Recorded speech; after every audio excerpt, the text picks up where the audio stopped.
Welcome to episode 96 of the Search with Candour podcast, recorded on Friday the 29th of January 2021. My name is Mark Williams Cook, and today I'm going to have an episode for you that's about SEO scams. That means those kind of cold approaches you get from SEO freelancers or agencies that might not be what they seem. I had one of these this week. Someone very persistent wanted to talk to me about the SEO of Also Asked. So in this episode, you'll hear some excerpts from an actual Zoom call I had with them, and we'll do a little bit of dissection about what they were telling me that I need to do to get the site to rank. Before we get into that, before we kick off this episode of Search with Candour, I want to tell you that it's kindly sponsored by our friends at SiteBulb. If you haven't heard of SiteBulb, it is a truly excellent piece of auditing software for your SEO. It's available on Windows and Mac. They have a special offer for Search with Candour listeners. If you go to sitebulb.com/SWC, you can get a 60-day free trial, no credit card required. So there's absolutely no excuse not to give it a go. SiteBulb's got loads of great things about it. One of my favorite things is, in my opinion, it's the best tool at the moment on the market for looking at your structured data of your site. You can do a full crawl of your website, get a breakdown of where your structured data is, what's broken, what's not. And the other thing I've mentioned SiteBulb a lot for is they're really great. It's a really great tool, and they're really great kind of in terms of their website as well for providing information and context about the issues they're highlighting. I was on the Marketing in 20 Minutes podcast this week, and we actually were talking about SiteBulb as a tool for people new in SEO for this reason. And something they've just launched now on their website, which is absolutely brilliant, is this structured data change history timeline. So for them to be able to build a tool that looks at your structured data, they need to be right bang up to date with all of the changes and additions Google is making to structured data. And they've put this brilliant timeline on their website. I'll put a link in the show notes at search.withcandour.co.uk. But now you can go sign up and you can get alerts from SiteBulb when the structured data changes. So when there's an update, maybe there's a new type of structured data that's being supported by Google, or requirements are changing, which does happen, you can get an alert, which is absolutely fantastic. Check them out. They're at sitebulb.com/SWC.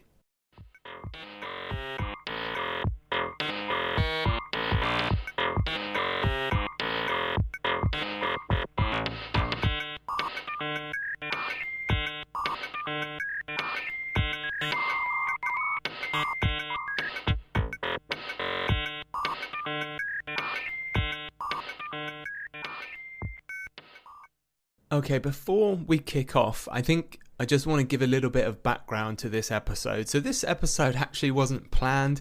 I didn't go out there and try and find, SEO scammers or anything like that. What brought this about was earlier on this week, I had a cold email from an SEO agency that said they had completed an audit of AlsoAsked.com, and there were really interesting and important SEO issues that I need to tackle if I wanted to rank the site. Now, of course, I've worked in SEO a long time. I run an SEO agency, so it's highly unlikely this is going to be of interest to me. So I replied to their email, and I replied to their email from my @withcandour address. So you can see that I'm from an agency that does SEO. The signature in the email I replied to them has my job title, Digital Marketing Director, and I just very, very clearly told them I'm not interested in the audit, and I can guarantee them it's not going to have anything of interest in there for me. So sometimes with these emails, I like to just shut them down nice and quickly, because I don't want to, you've probably all had them when you ignore them or you mark them as spam, you still get those follow-ups of, oh, hey, I don't know if you've got time to read my email. So sometimes I just reply and say I'm not interested.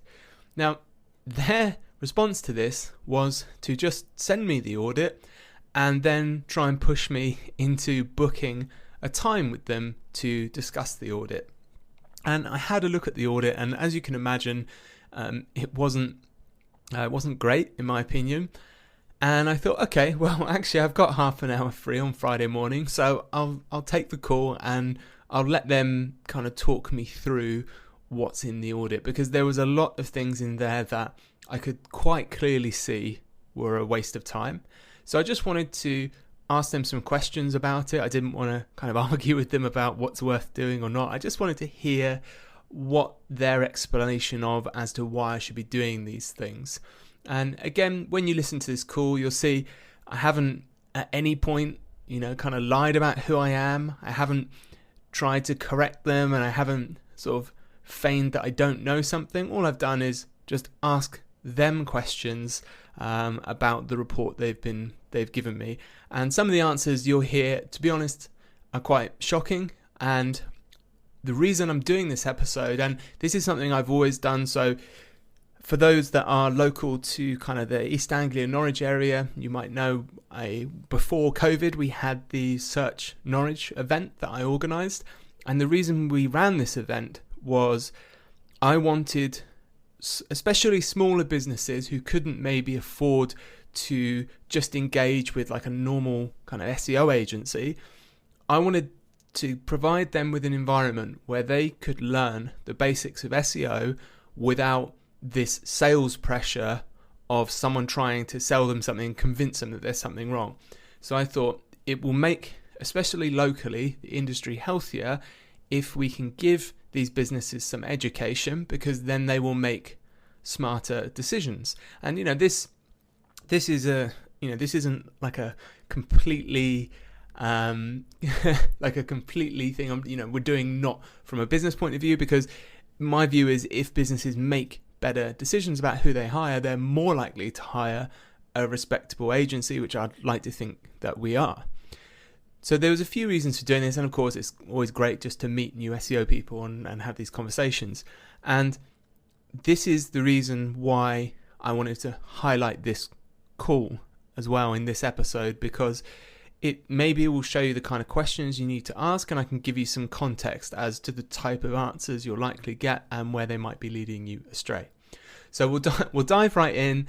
The call I had them was 30 minutes. I've clipped out a lot of that just because a lot of it, to be honest, was just boring fluff. And the other thing I want to make clear is I'm not going to out who this person was. I'm not going to out who the company is, because I don't think it's worth it. The key thing I want people to take away from this is you need to have your guard up with these kind of approaches. It serves no purpose outing who they are, because there will always be another person trying to do this. So let's listen to the call. Great. Well, what we'll do is we'll go through, I'll kind of open the floor up to you, and you can ask any questions about the report. We can go through that. And what I'll do is I'll kind of explain how we work, obviously how we can help you. And then at the end of it, you can decide obviously what you want to do, and we'll take it from there. Does that sound fair enough? Sure, yeah, sounds fair. Awesome. So I've got your report up here. So tell me, what are your kind of main questions and concerns, and we'll kind of work through them bit by bit. Sure. So, well, the summary obviously says, I don't know who wrote this report, it says, in my opinion, the biggest issue with alsoask.com is its domain authority score of DA0. This essentially means you have no authority and will not have much luck ranking for competitive keywords. So is this domain authority something sort of Google uses to rank websites? That's right, yes. We're not off to a best start here already. Here's the definition of domain authority by Moz, who are the people that made it. Domain authority is a search engine ranking score developed by Moz that predicts how likely a website is to rank on search engine result pages, SERPs. A domain authority score ranges from 1 to 100, with higher scores corresponding to a greater ability to rank. Domain authority is calculated by evaluating multiple factors, including linking root domains and the number of total links into a single DA score. This score can be used when comparing websites or tracking the quote-unquote ranking strength of a website over time. Domain authority, and this is in bold, is not a metric used by Google in determining search rankings and has no effect on the search engine result pages. So most SEOs will know that. Domain authority is helpful as a metric when you're doing SEO campaigns, but it's certainly not used by Google. Maybe though he's just simplifying it and he's got a clear explanation now of what DA is for us. So the easiest way to explain it, domain authority is basically it describes its relevance, okay, for a specific subject area or particular industry, and it's basically this relevance has a direct impact on its ranking by the search engines. The simplest way to explain it probably would have just been to read the definition from Moz, but we're not nitpicking here because he's reaffirmed this fact that DA is something that directly impacts Google. It is absolutely not, and that's an important distinction because this is what the sell is being made on, or at least part of it, that we have this DA0. Here's where we really go off piece though and kind of get lost in the definition. Trying to actually assess the domain authority through various automated different analytical algorithms. So I think he got a little bit lost here, which is fine, but now he goes back into the pitch about what he can do to help us fix this problem of low domain authority. Much of what we do is directed at building up the authority with Google, and it's just to show that this particular site, your site, is an authority in their field. And quite often it's when you've got usually it's when you have a website that's fairly new. I mean, how long has your website been running now? Since November 2019. Right. Have you put much? Because I was looking at your website, but have you done much in terms of producing content, social media, that type of thing, or is it kind of has it been sat around? Just so I've got a bit of a background with it. Well, there's no content on the site. It's just a tool. Yeah, I don't mean just on site, but any other social media. I didn't know whether you actively promoted it, is what I'm saying. I put about it on Twitter quite a lot. Yeah. Okay. So I think that's what's going on, is that it's usually when you've got either a brand new site or a site that has been kind of left predominantly to its own devices. So if you don't have any content, so if you're not actively creating content for a blog, creating various what we call backlinks through social media, linking to other sites, that's what leads it to have a very low authority score. I actually thought we were getting somewhere here because we did start talking about things like content, and yeah, it's a completely fair enough point that we need to be producing content and pages if we want them to rank. Again, we've gotten to really shaky ground when we start talking about domain authority and ranking being influenced by us linking to other websites or getting links from social media. It doesn't really work like that, but fully understand this probably isn't like maybe a technical person we're speaking to, so we can forgive that, but it does get better. And I don't know, I'm just looking at the report. Yeah, that sort of confused me because then later in the report it said, you mentioned backlinks there, that I have like 8,000 backlinks. Wow. Did you ever pay at any point? Did you sort of pay for mass backlinks? No. That's interesting. I just really love here that he sounds so confused that a site might be able to get 8,000 backlinks without paying for them. Because in that case, it means that those backlinks are what we call toxic. It doesn't. So it's got a toxicity report on it. And what in layman's terms, what that means is the sites that you're linked with are not trustworthy. So they've either got issues on their back end, or they're not being updated.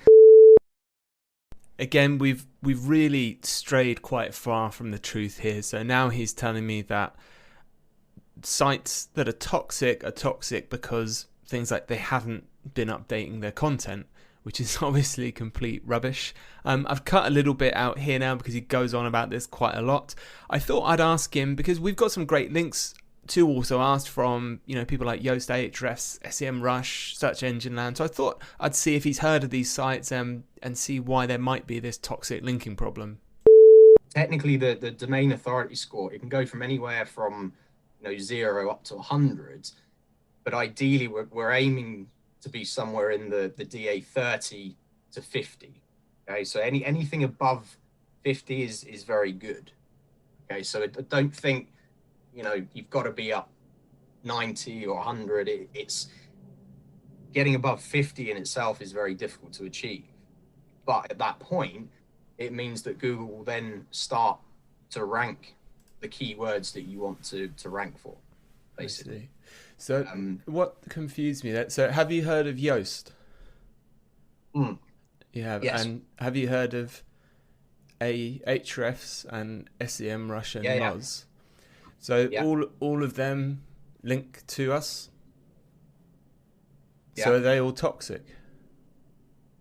No, I mean those are obviously well-known sites. So it's very unlikely that the toxicity will be coming from those links. However, it could be coming from the 7,000 other links.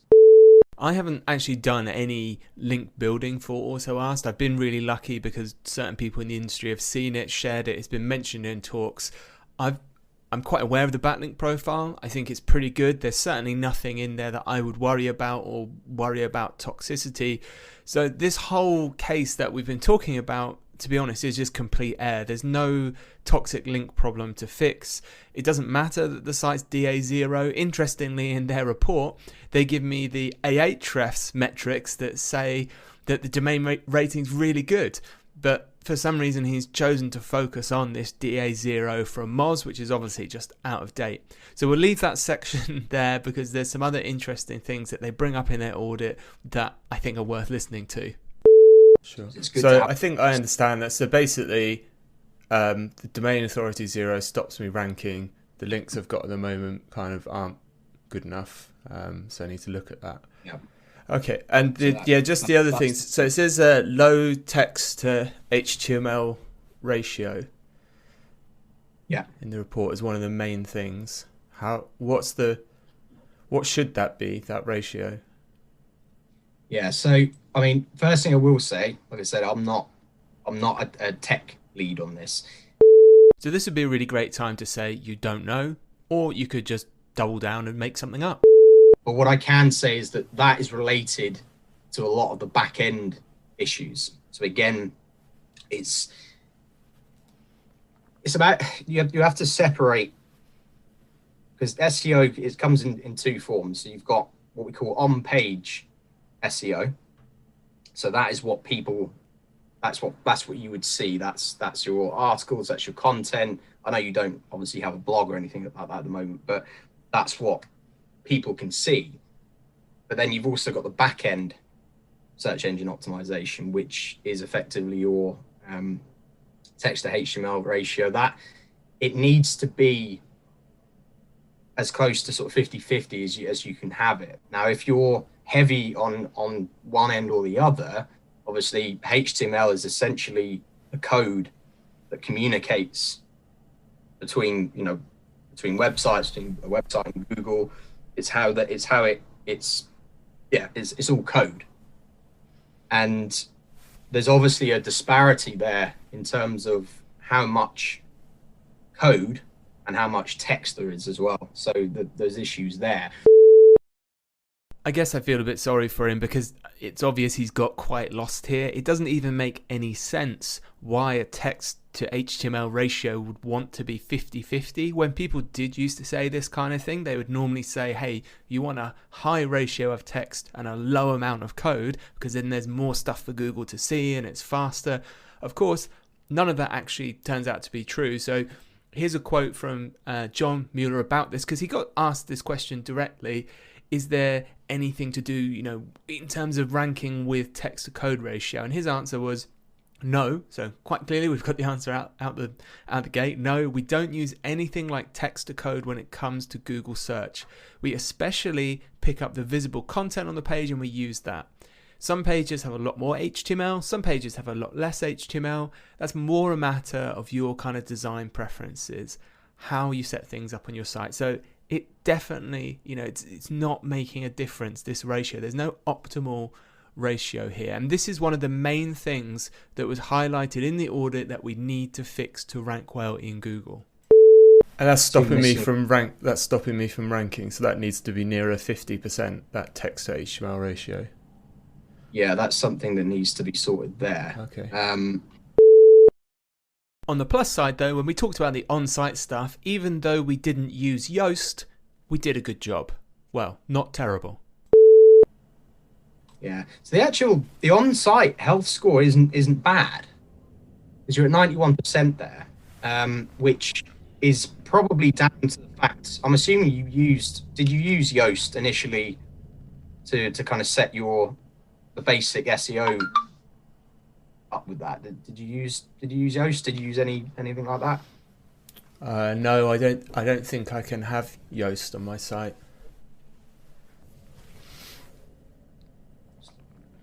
Is that right? I'm actually not sure whether it's purely for. I think you can use it for other. I'm sure you can use it for other. Because what platform are you on? I don't think it's a platform. It just got built. So it's a custom built site. Yeah. Yeah. So whoever built it and kind of, set everything up, whoever coded it, hasn't done a terrible job with it. It's it's a fairly good score as far as the health score.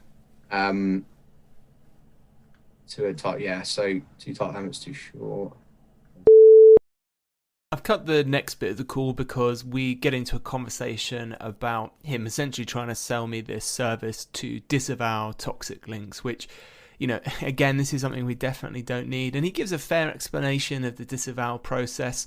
But the next bit of the call is included in this audit. We had some keyword data about things we probably want to rank for. And this was pretty wild because the key terms seem pretty random to me. I mean, we had things like www.ask as a keyword we might want to rank for, or just the word ask. And the research I did showed completely different keyword volumes globally on these terms to what they provided as well. So we had a little conversation about this. Yeah, you had that table in here as well about kind of keywords and search volume. Yeah. And I was sort of a bit confused by that because you listed words just sort of like ask and is this things I should be ranking for in this table? No, in short, not necessarily. So some of them maybe. I mean, that's something we actually would need to work with you to determine that. But those keywords that you're seeing, those are the keywords that you are actually ranking. So they may or may not be keywords you want to rank for. But that's just what we've picked up at the moment. So it also gives you an idea as to the effectiveness of the kind of leads and people that are, the traffic that is visiting your website. So that's something we'd have to look at, because ideally we want to have what we call high intent keyword phrases being ranked for. Because that sounds like pretty mad that the keyword / phrase people also search for, you're saying that has 110,000 people a month search for that globally. This confused me a little bit. So using keywords everywhere in their API, people also search for as a search term globally, as far as I can see, gets about 1,000 searches a month. So this seemed hugely out to me. Yeah, it could well be. Obviously each keyword is different. So I'm looking at, you got people also search for, so that's just search.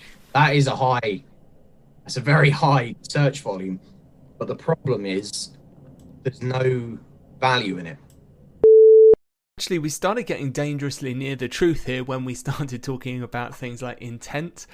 I think if you'd done any research, you would have known that people also search for is actually probably something we would like to rank for, because this shows that people are doing some kind of keyword research into things that Google is suggesting, which is what our tool does. I'll cut the next bit because, again, we had a little back and forward in that their search figures seem completely wrong.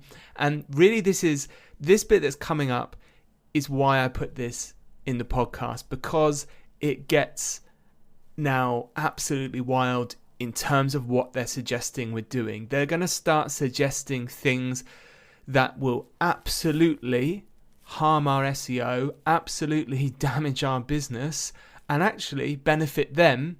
And wrapped up in all of this, we're going to be paying them for the privilege of this. And this comes when we start later in the call talking about link building and content for the site and what they can do to help us build links. So I just had two other questions quickly for you. Just on this, the backlinks you create. Is that what you're sort of describing there? You make content and get links on other sites. So is that like guest posting? Because I've been offered that before. In a sense, but it's right. I'll try and be quick as well, because I know you obviously want to shoot some on the call. But what we do is we create content to create those backlinks. So obviously backlinks are when another website creates that link pointing back to your site. So ideally, in doing that, the goal is to show Google that you're trusted. Okay. This is fine. He's established that yes, Google does use websites linking to us as a way of judging if we're trusted. That is correct. So that's what presumably he's going to build his pitch on now. Now, what we do is we create trustworthy backlinks. Okay. So we have a set of websites where we write general articles about your industry. I think I see where this is going. Ensuring that the same keywords that are on your site are actually appearing in the backlinks to then further solidify you as an expert in your particular area. Okay. Now, in those articles, we then link to your website, essentially saying, see these guys for more information. Okay. Now, with these sites, we've got complete control with their authority ranking with Google. Do you though? That doesn't really sound like a thing. And in that particular way, we can ensure that they won't turn into toxic backlinks. Okay. So, are they sites you own then? Yeah, that's right. Yeah. Okay, so fair enough. It's a private blog network, a PBN. If he tells me that this is against Google's guidelines and it will put me at risk, then I guess that could be okay if I make that choice. And it's important to realize as well is that these articles that we're creating, they are not seen by any of your visitors. Say what? Okay. They're not authority pieces. So that, if you had a blog, for example, those would be authority-based pieces. What we create is purely to create high-quality backlinks focused on the key that we're looking to focus on. The offering seems pretty clear now, right? He's explaining to me that it's not quote-unquote authority content. It's just content they're going to put on their websites to link to me. So they're going to spin out crap content and give me links. It's really basic, low quality PBN stuff. Still hasn't warned me that this is against Google's terms of service, but this is because things are about to do a 180, because I think he's probably decided I'm a bit of a mug now, and the offering of them using their PBN to link to my site completely turns on its head. Get this.